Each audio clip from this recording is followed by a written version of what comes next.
the pleasure to present to you Dr. Martin Luther King, Jr.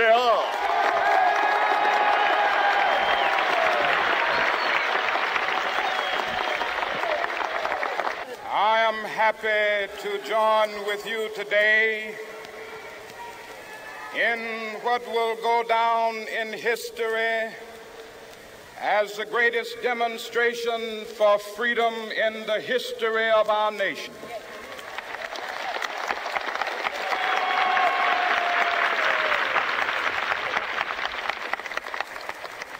Five score years ago,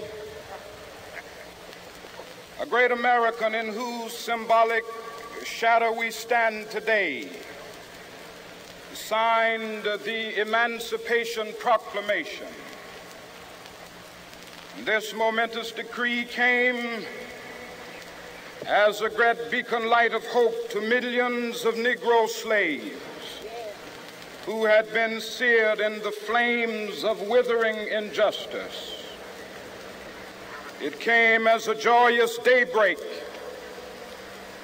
to end the long night of their captivity. But 100 years later, the Negro still is not free. 100 years later, the life of the Negro is still sadly crippled by the manacles of segregation and the chains of discrimination. 100 years later, the Negro lives on a lonely island of poverty in the midst of a vast ocean of material prosperity. 100 years later, the Negro is still languished in the corners of American society and finds himself in exile in his own land. And so we've come here today to dramatize a shameful condition. In a sense, we've come to our nation's capital to cash a check. When the architects of our republic wrote the magnificent words of the Constitution and the Declaration of Independence, they were signing a promissory note to which every American was to fall heir. This note was a promise that all men, yes, black men as well as white men, would be guaranteed the unalienable rights of life, liberty, and the pursuit of happiness. It is obvious today that America has defaulted on this promissory note insofar as her citizens of color are concerned.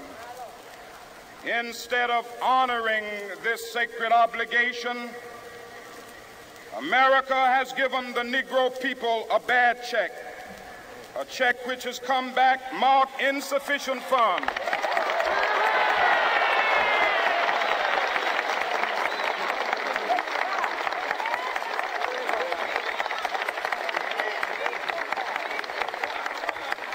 But we refuse to believe that the Bank of Justice is bankrupt. We refuse to believe that there are insufficient funds in the great vaults of opportunity of this nation. And so we've come to cash this check, a check that will give us upon demand the riches of freedom and the security of justice.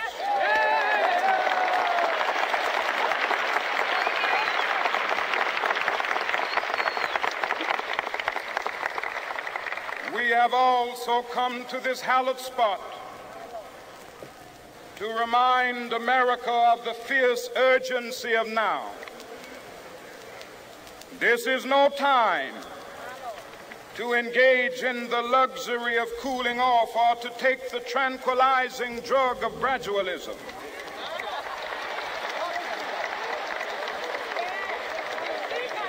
Now is the time to make real the promises of democracy. Now is the time to rise from the dark and desolate valley of segregation to the sunlit path of racial justice. Now is the time to lift our nation from the quicksands of racial injustice to the solid rock of brotherhood. Now is the time to make justice a reality for all of God's children. It would be fatal for the nation to overlook the urgency of the moment. This sweltering summit of the Negro's legitimate discontent will not pass until that is an invigorating autumn of freedom and equality. 1963 is not an end, but a beginning. Those who hope that the Negro needed to blow off steam and will now be content will have a rude awakening if the nation returns to business as usual.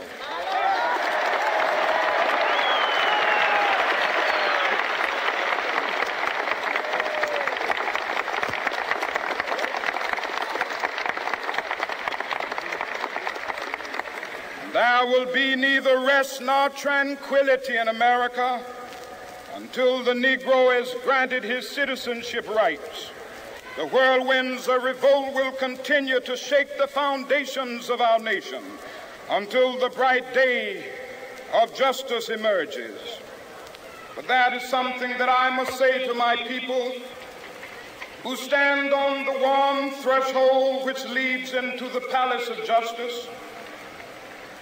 In the process of gaining our rightful place, we must not be guilty of wrongful deeds.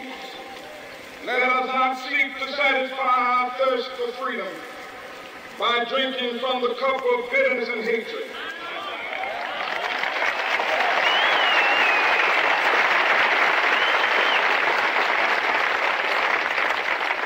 We must forever conduct our struggle on the high plane of dignity and discipline. We must not allow our creative protest to degenerate into physical violence. Again and again, we must rise to the majestic heights of meeting physical force with soul force. The marvelous new militancy which has engulfed the Negro community must not lead us to a distrust of all white people. For many of our white brothers, as evidenced by their presence here today, have come to realize that their destiny is not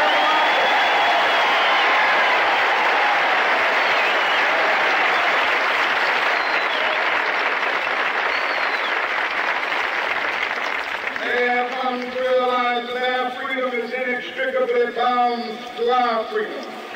We cannot walk alone. As we walk, we must make the pledge that we shall always march ahead. We cannot turn back. There are those who are asking the devotees of civil rights, when will you be satisfied? We can never be satisfied as long as the Negro is the victim of the unspeakable horrors of police brutality. We can never be satisfied as long as our body is heavy with the fatigue of travel, cannot gain lodging in the motels of the highways and the hotels of the city.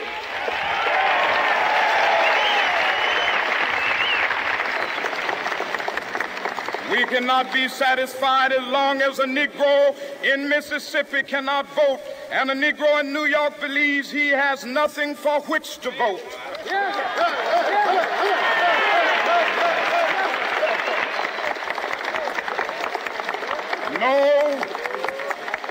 No, we are not satisfied, and we will not be satisfied until justice rolls down like waters and righteousness like a mighty stream.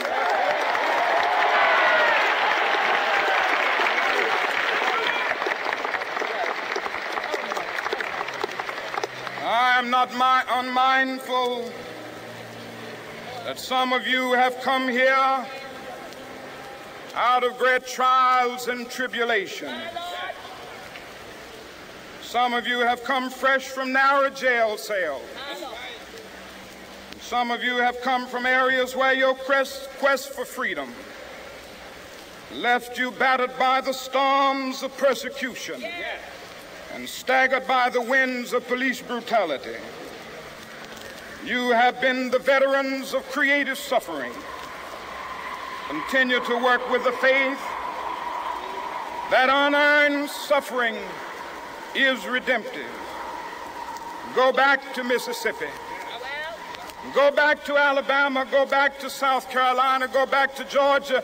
Go back to Louisiana. Go back to the slums and ghettos of our northern cities, knowing that somehow this situation can and will be changed. Let us not wallow in the valley of despair. I say to you today, my friends,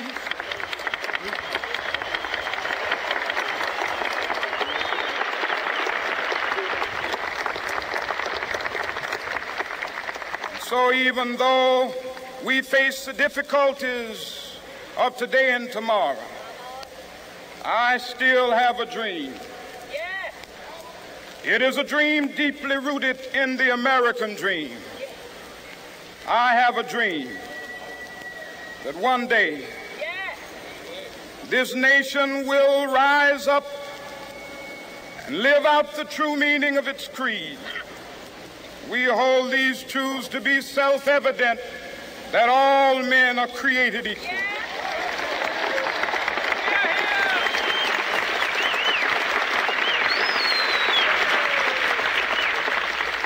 I have a dream that one day on the red hills of Georgia, the sons of former slaves and the sons of former slave owners will be able to sit down together at the table of brotherhood. I have a dream that one day, even the state of Mississippi, a state sweltering with the heat of injustice, sweltering with the heat of oppression, will be transformed into an oasis of freedom and justice. I have a dream that my 4 little children will one day live in a nation where they will not be judged by the color of their skin, but by the content of their character. I have a dream today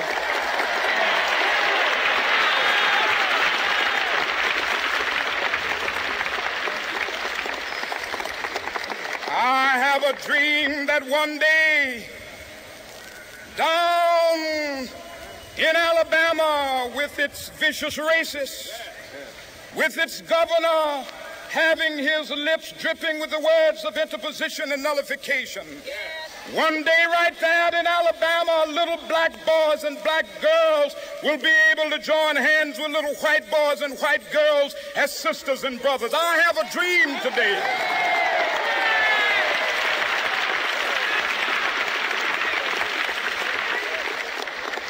I have a dream that one day every valley shall be exalted, and every hill and mountain shall be made low. The rough places will be made plain, and the crooked places will be made straight. And the glory of the Lord shall be revealed, and all flesh shall see it together. This is our hope. This is a faith that I go back to the South with.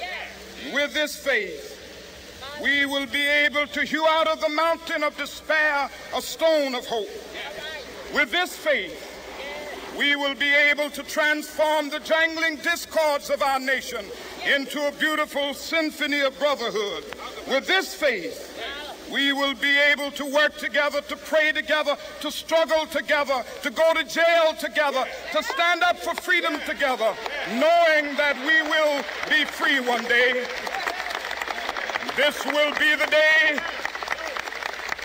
This will be the day when all of God's children will be able to sing with new meaning, "My country, tears of thee. Sweet land of liberty, of thee I sing. Land where my fathers died, land of the pilgrim's pride. From every mountainside, let freedom ring. And if America is to be a great nation, this must become true. And so let freedom ring From the prodigious hilltops of New Hampshire, let freedom ring. From the mighty mountains of New York, let freedom ring. From the heightening Alleghenies of Pennsylvania, let freedom ring. From the snow-capped Rockies of Colorado, let freedom ring. From the curvaceous slopes of California. But not only that, let freedom ring from Stone Mountain of Georgia. Let freedom ring from Lookout Mountain of Tennessee. Let freedom ring from every hill and molehill of Mississippi, from every mountainside. Let freedom ring, and when this happens, when we allow freedom ring, when we let it ring from every village and every hamlet, from every state and every city, we will be able to speed up that day when all of God's children, black men and white men, Jews and Gentiles, Protestants and Catholics, will be able to join hands and sing in the words of the old Negro spiritual, free at last, free at last. Thank God Almighty, we are free at last.